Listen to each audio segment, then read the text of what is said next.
Jubilee Hills road number 41లో హైడ్రా వాళ్ళు illegal construction కూల్చేశారు. దీంట్లో ఒక హాస్టల్, అదేవిధంగా కార్ షెడ్ రెండింటిని కూల్చేశారు.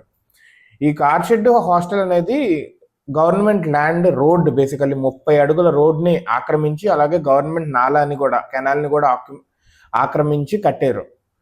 అయితే ఈ ల్యాండ్ ఓనర్కి తెలియదు, ఇది అద్దెకి ఇచ్చాడు అనమాట. ల్యాండ్ ఓనర్ 200 స్క్వేర్ యార్డ్సే అద్దెకి ఇచ్చాడు, మిగతాదంతా ఆక్యుపై చేసి ఎంక్రోచ్ చేసి కట్టేశాడు. ఇది కట్టడం వల్ల పక్కనే 2 ఎకరాల ల్యాండ్ ఉంది, గవర్నమెంట్ ల్యాండ్. దానికి వెళ్ళటానికి దారి లేకుండా అయిపోయింది.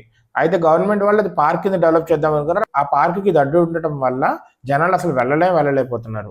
2 ఎకరాలంటే అక్కడ ఆ ఏరియాలో ఎకరం 100 కోట్లు, 200 కోట్ల ఆస్తి అనేది ఉపయోగపడకుండా ఉండిపోయింది అక్కడ.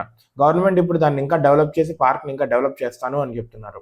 ఆ టెనెంట్కి ఈ కన్స్ట్రక్షన్స్ అనేది, హాస్టల్ అదేవిధంగా కార్ షెడ్ అనేది నెలకి 10 లక్షల దాకా ఆదాయం తెచ్చి పెడతా ఉండేది. అంటే ఇన్నాళ్ళు ఎంక్రోచ్డ్ ల్యాండ్లో ఇతను చక్కగా సంపాదించుకుంటా ఉన్నాడు, నెలకు 10 లక్షలు చొప్పున. ఈ విషయం ఓనర్కి కూడా తెలియదు అని ఓనర్ చెప్పాడంట.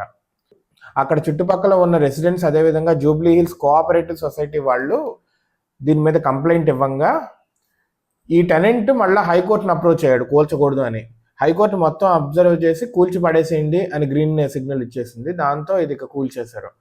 జూబ్లీ హిల్స్ అనేది already fully packed and congestion చాలా ఎక్కువ ఉంటుంది, ట్రాఫిక్ కూడా చాలా ఎక్కువ ఉంటుంది. అటువంటి ప్రదేశాల్లో కూడా ఇలాంటి కబ్జా జరుగుతుందంటే ఇది సంథింగ్ హై ప్రొఫైల్ కేసు అయి ఉండొచ్చు.